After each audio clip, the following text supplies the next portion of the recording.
¿Cómo estás, spooks y spookettes? Well, that's the best I could do for tonight's opening intro. But, of course, as you can already tell, tonight's movie was, well, it was filmed in Spain, but the cast is from Mexico. But you know what? This movie was directed by my best friend, Guillermo Del Toro. The name of the movie, The Devil's Backbone.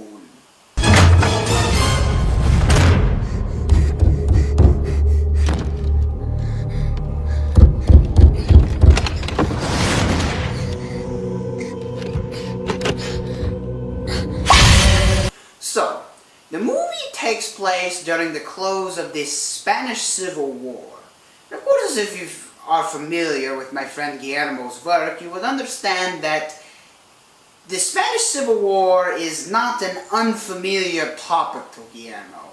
I don't know what it is. Personally, I lived through it, and it wasn't the nicest point in human history. I mean, it was pretty nasty and disgusting with everybody killing each other all the time. You'd think Guillermo, him being such a nice guy who would want to make a movie about things that aren't just so unpleasant, but this is not the first time he's used it in his movies. He used the Spanish Civil War in Pan's Labyrinth, and he uses it in this movie, which he made years before he made Pan's Labyrinth, and just a couple of years before him and I became best friends. So, the movie takes place in an orphanage that is run by two people named Carmen, who is the headmistress, and Dr. Caesarius, I believe that's the correct pronunciation of it, who are loyalists in the Spanish Civil War, the people who are against Francisco Franco. And at this orphanage, they are caring for these boys. Some of them are children of loyalist soldiers, particularly that of young Carlos, who comes to the orphanage and begins to see the vision of a ghost by the name of Sante. Sante was a boy who went to the orphanage and was killed one night during a bomb raid. Of course, nobody knows that until later on in the movie, and was subsequently, well, I don't want to say buried because that's not the correct terminology to use, but basically they threw his body into a little well underneath the orphanage, and that's what his body is. And the thing is, Santi will not rest until his murderer is returned to the watery grave that he now resides in. Of course, there's a little bit more to the movie than just a good ghost story, which, by the way, is a really good ghost story. But anyway, the movie is about monsters, but it's about monsters of a different kind. There are the monsters like Santi, who you would think would be a malevolent presence, but actually he's not. He's just a little kid who's a ghost, and he's got blood coming out of his head because, well, that's how he died. He knocked his head against a pillar. But no spoilers. Remember, number one rule of the Drahoon show: no spoilers. But that is how he got his head wound inflicted upon him. But more importantly, is about the inner monster. Because you see the character, Spanish, I didn't really learn Spanish, but he's the guy, he's like the caretaker. He's a very important character to the story, but he's a very handsome fellow.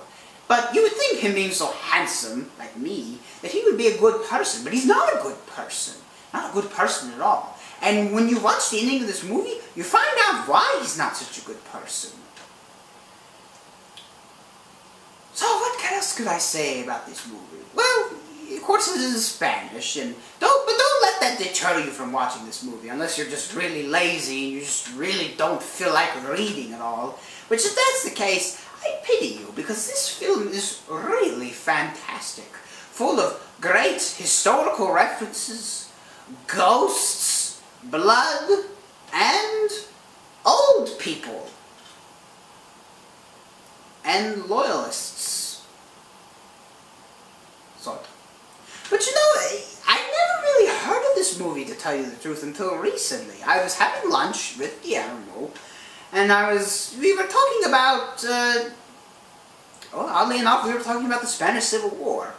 And then he goes into a subject about The Devil's Backbone. And I said, wait a minute, what are you talking about? He's like, oh, God, you know, it's my third movie, the one I made.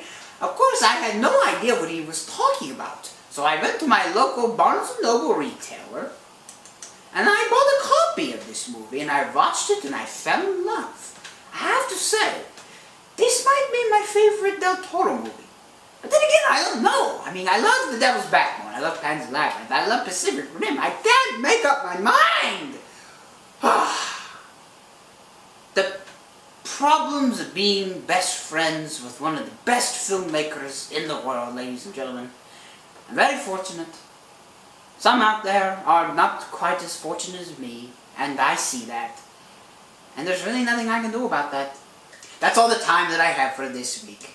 Be sure to join me for my review next week of Vampire. But until then, as far as things go when things go bump in the night, there are such things.